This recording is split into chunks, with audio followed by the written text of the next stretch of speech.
Welcome to lecture of information security. इस lecture में हम आरएसए एल्गोरिदम का कॉन्सेप्ट देखेंगे कि इंफॉर्मेशन सिक्योरिटी में आरएसए एल्गोरिदम का क्या कॉन्सेप्ट है और इसकी वर्किंग किस तरह से है। हम एक एग्जांपल से ये समझेंगे कि आरएसए एल्गोरिदम इंक्रिप्शन और डिक्रिप्शन किस तरह से परफॉर्म करता है। तो सबसे पहले हम देख लेते हैं कि आरएसए स्टैंड्स फॉर, कि आरएसए एल्गोरिदम है क्या। RSA stand for Rivest, Shamir, Adleman, 3 cryptographers हैं जिन्होंने मिलके इस एल्गोरिदम को डिजाइन किया था।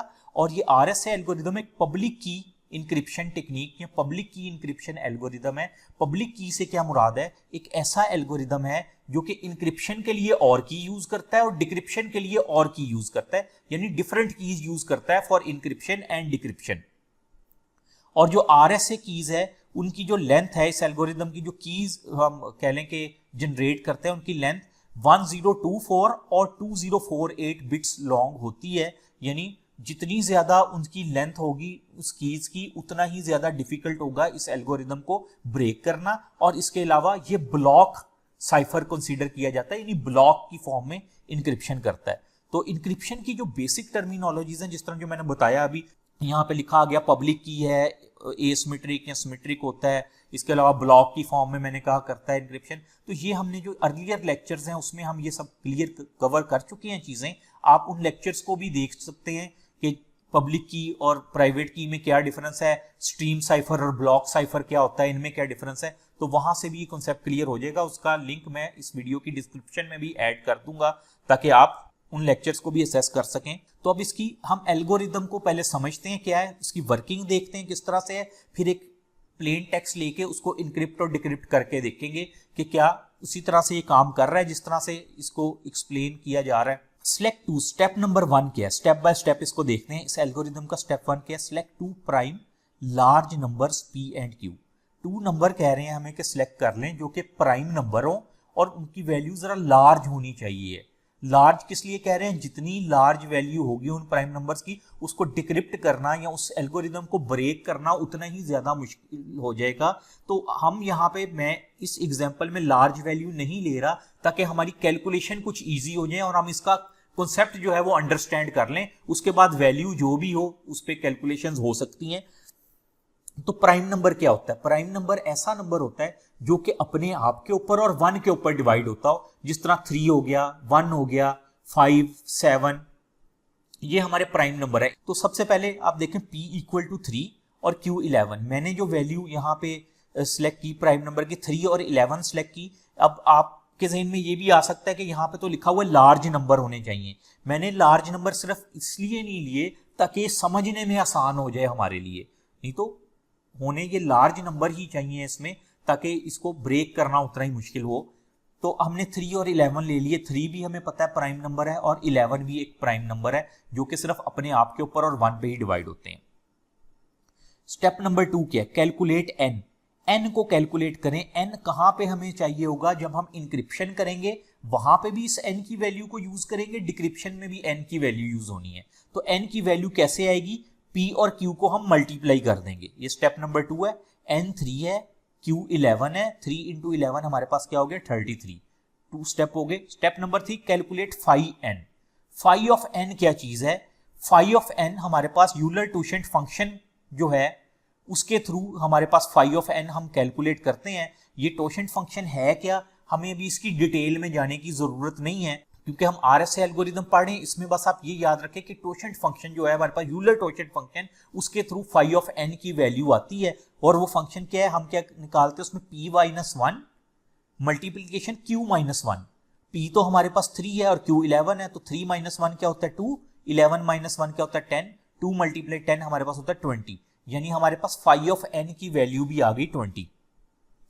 3 स्टेप इसके परफॉर्म हो गए। स्टेप नंबर 4 देखें, choose value of E according to following condition.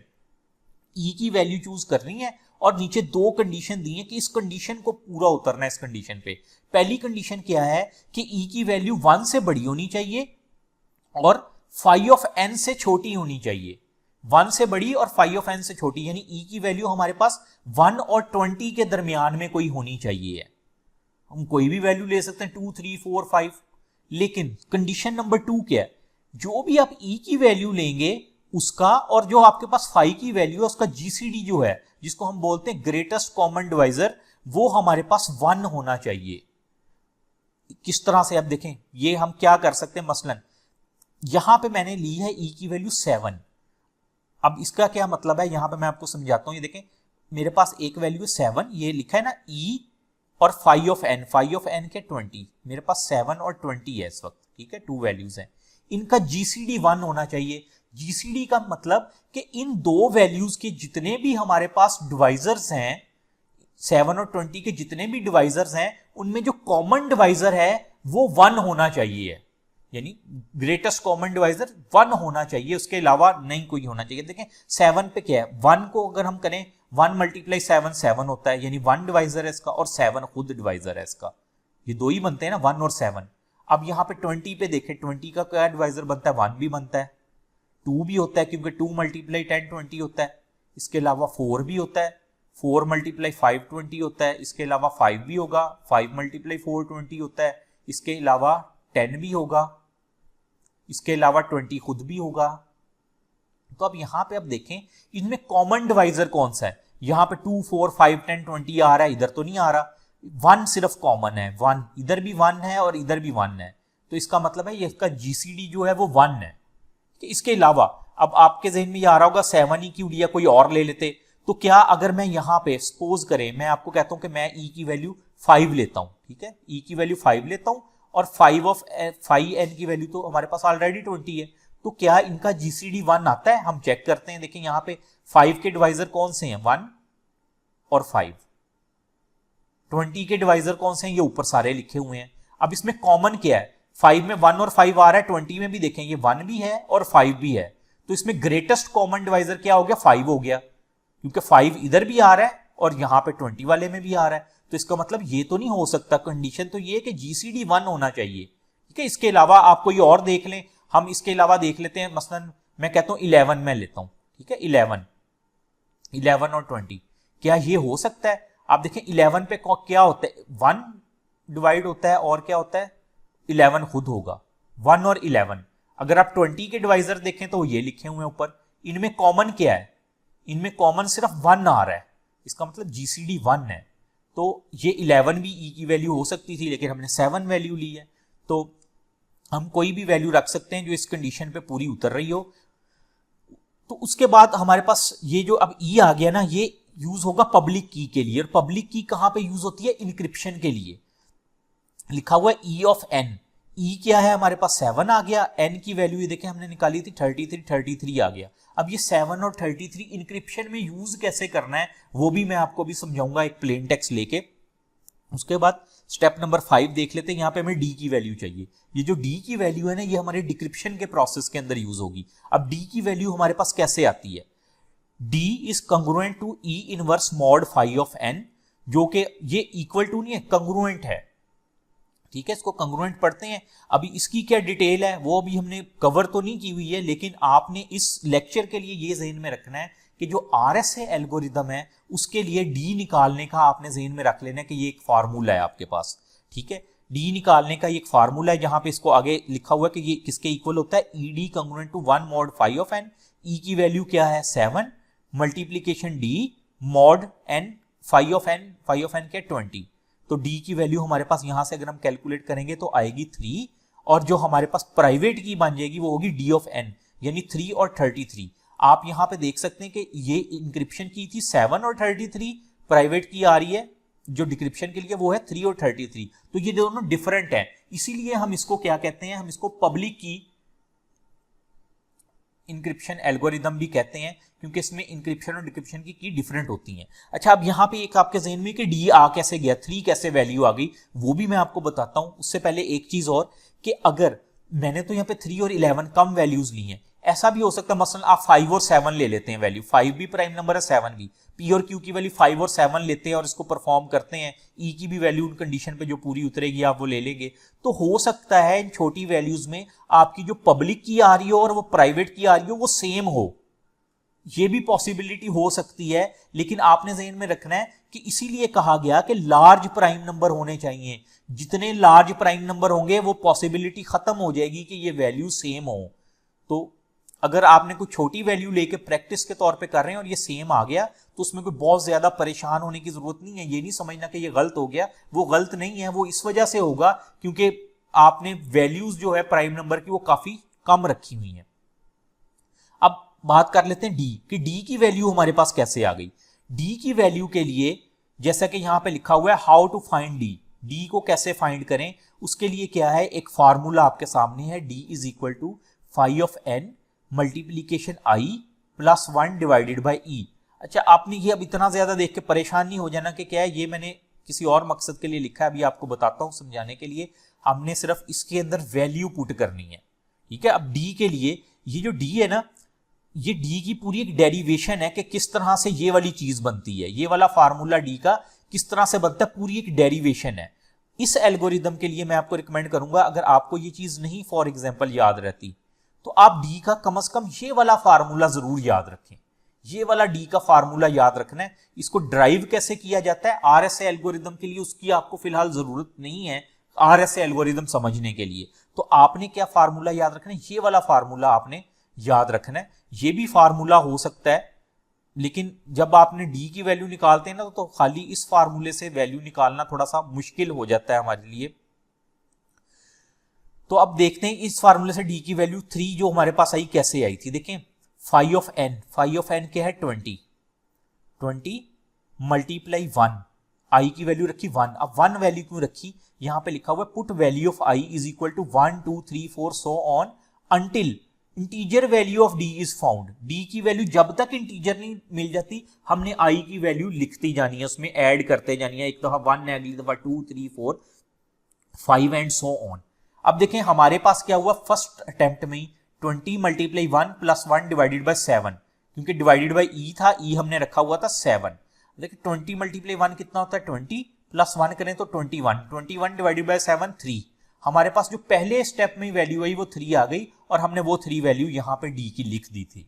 अब फॉर एग्जांपल मैं कहता हूं हमने ई की वैल्यू यहां पे 7 नहीं रखी थी, 11 रखी थी। 11 भी तो हो सकती थी ना, जिस तरह हमने यहां करके देखा था कि 11, अगर हम 11 रखते तो क्या होता। देखें 20 मल्टीप्लाई 1 प्लस 1 डिवाइडेड बाई 11, ई की जगह 11 आ जानी थी ई की वैल्यू, और 21 डिवाइडेड बाई 11 होता है 1.90। ये तो डेसिमल वैल्यू है, ये हम नहीं कंसीडर करते। फिर आज हमने आई की वैल्यू रखनी है 2, जिस तरह यहां पे रखी 2। अब 20 मल्टीप्लाई 2 40 होता है, 40 प्लस 1 41 डिवाइडेड बाई 11 वो आता है हमारे पास 3.7। तो ये भी हमारे पास डेसिमल वैल्यू है। फिर हमने 3 पुट करना था, 4 5 6, उस वक्त तक वैल्यू पुट करते रहनी थी जब तक डी की वैल्यू इंटीजर में नहीं आ जाती, यानी इस तरह की वैल्यू नहीं आई। जिस तरह ये 3 है, कोई भी वैल्यू हो 10 15 17 18 जो भी वैल्यू हो, तो जब तक हमारे पास नहीं आ जाती इंटीजर वैल्यू उस वक्त तक हमने इसको करते रहना था आगे। तो इस तरह से डी की वैल्यू हमारे पास आती है। अब हम देख लेते हैं कि इसको यूज कैसे करना है, प्लेन टेक्स्ट को इनक्रिप्ट और डिक्रिप्ट कैसे करना है, ये जो हमारे पास वैल्यूज आई हैं उनकी मदद से। तो यहां पे ये सारा कुछ वही लिखा है जो अभी आपने पहले देखा, हम समझ चुके हैं कि ये सारी चीजें हमने कैसे कैलकुलेट की हैं।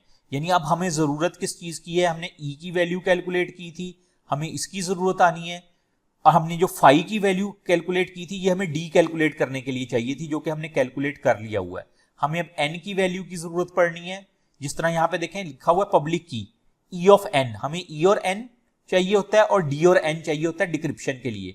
हमारे पास एन भी है, ई भी है और ये हमारे पास डी भी है, तीनों चीजें हैं हमारे पास। अब देखते हैं इसको यूज कैसे करना है। ये एक एग्जाम्पल है इनक्रिप्शन और डिक्रिप्शन यूजिंग आरएसए एल्गोरिदम।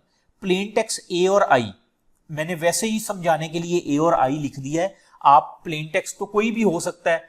तो ए और आई मैंने क्यों लिखा कि ए अल्फाबेट पहला अल्फाबेट है जिसकी वैल्यू हमने 1 रख दी, आई जो है वो 9th अल्फाबेट है जिसकी वैल्यू 9 रख दी। जिस तरह मैंने लिख दिया इफ ए आई 1 है देन आई की वैल्यू 9 होगी, यानी बी की वैल्यू 2, सी की वैल्यू 3, डी की वैल्यू 4, इसी तरह आई की वैल्यू 9 होगी। तो मैंने 1 और 9 प्लेन टेक्स्ट जो है उसको हमने इसमें इंटीजर में कन्वर्ट कर लिया, 1 और 9 हो गया। एक चीज जब आप इसको ड्राई रन करके देख रहे होंगे, जिस तरह से मैंने एग्जांपल की ऐसे ही कोई एग्जांपल आपसे पूछ ली जाए या आप सॉल्व कर रहे होंगे, तो इस चीज का आपने ख्याल रखना है, ये जो प्लेन टेक्स्ट की जो वैल्यू है ना ये हमेशा लेस देन n होनी चाहिए, फिर आपका ये सही प्रोसेस होगा, अदरवाइज वो सही नहीं होगा। प्लेन टेक्स्ट की वैल्यू मैं यहां पे लिख भी देता हूं, p जो है प्लेन टेक्स्ट वो क्या होना चाहिए, लेस देन n होना चाहिए। ये वाला p नहीं है जो मैंने 3 लिखा हुआ है, प्लेन टेक्स्ट से मुराद ये जो हमने लिया 1 और 9, ये मैं कह रहा हूँ, यानी ये वाला प्लेन टेक्स्ट, इसको ऐसे कर लेते, ये वाला जो प्लेन टेक्स्ट है ना, ये n से कम होना चाहिए। n हमारे पास है 33 और हमारे पास आ रहा है 19, इसका मतलब ये ठीक है। इसीलिए कहा जाता है कि जो प्राइम नंबर है वो लार्ज नंबर लेने हैं, जितने लार्ज नंबर होंगे उनको मल्टीप्लाई करेंगे उतनी ही बड़ी वैल्यू आएगी, और हमें फिर प्लेन टेक्स्ट कोई भी हो हमें कोई इतनी प्रॉब्लम नहीं होगी। तो अब हमने क्या किया, 19 आ गया हमारे पास, इसको करना है हमने इनक्रिप्ट। इनक्रिप्ट जब हम करते हैं तो क्या होता है, हम साइफर टेक्स्ट बना रहे होते हैं। यहां पे लिखा सी मीन साइफर टेक्स्ट। फॉर्मूला क्या है, p power e mod n, ठीक है। ये देखें e यूज हो रहा है ना, हमने e कैलकुलेट किया था, बल्कि e हमने जो है चूज की थी e की वैल्यू इन फॉलोइंग कंडीशंस के ऊपर। तो e की वैल्यू 7 है हमारे पास, p क्या है प्लेन टेक्स्ट की वैल्यू, वो है हमारे पास 19। तो क्या हो जाएगा 19 पावर 7 मॉड n, n क्या है हमारे पास 33 है, यहां पे आप देखें तो मॉड 33, अगर इसको कैलकुलेट करें तो आंसर आएगा 13। मॉड कैसे कैलकुलेट होता है, हमारे जो कुछ कह लें कि ट्रेडिशनल इंक्रिप्शन एल्गोरिदम जब हमने विजीनियर साइफर पढ़ा था, सीजर साइफर पढ़ा था, उसमें मैंने समझाया था कि मॉड कैसे कैलकुलेट करते हैं। अब क्योंकि ये वैल्यू काफी बड़ी आएगी, 19 की पावर 7 काफी बड़ी वैल्यू आएगी, तो इसके लिए मैं आपको रिकमेंड करूंगा आप ये कैलकुलेटर से कैलकुलेशन को परफॉर्म कर सकते हैं, ठीक है। कैलकुलेटर से आप मॉड कैलकुलेट कर सकते हैं, जो कि आपके पास 13 आएगा। इसका मतलब ये हमारे पास साइफर टेक्स्ट आ गया 13। अब हमने डिक्रिप्ट करना है। जब हम डिक्रिप्ट करते हैं तो डिक्रिप्शन क्या करती है, साइफर टेक्स्ट को प्लेन टेक्स्ट में कन्वर्ट करती है। डिक्रिप्शन का फार्मूला क्या है, D for decryption, D is equal to C की पावर डी मॉड एन। देखें यहां पे डी यूज हो रहा है, हमने कहा था डिक्रिप्शन में क्या है, डी और एन यूज होता है, ये डी यूज हो रहा है और मॉड एन यूज हो रहा है। इंक्रिप्शन में ई ऑफ एन यूज होता है, ई भी यूज हुआ है, एन भी यूज हुआ। तो अब सी ऑफ डी, सी हमारे पास क्या था, cipher text 13 power D mod N, D क्या है 3, 13 पावर 3 मॉड एन। अगर आप इसको कैलकुलेट करें तो आपके पास आंसर आएगा 19। आप देखें हमारा जो प्लेन टेक्स्ट था वो भी 19 था, यहां पे आप देखें प्लेन टेक्स्ट भी 19 था, और जब हमने साइफर टेक्स्ट को डिक्रिप्ट किया तो वो भी 19 आ गया, यानी प्लेन टेक्स्ट वापस बन गया। इसका मतलब है हमारी ये जो कैलकुलेशन है ये बिल्कुल ठीक है। हमने दो डिफरेंट कीज ली, इंक्रिप्शन के लिए और की यूज की, डिक्रिप्शन के लिए और की यूज की, और रिजल्ट हमारे पास सही आ रहा है कि इंक्रिप्ट करने के बाद जो हमारे पास साइफर टेक्स्ट आया, जब हमने उसको डिक्रिप्ट किया तो वो वापस प्लेन टेक्स्ट में कन्वर्ट हो गया।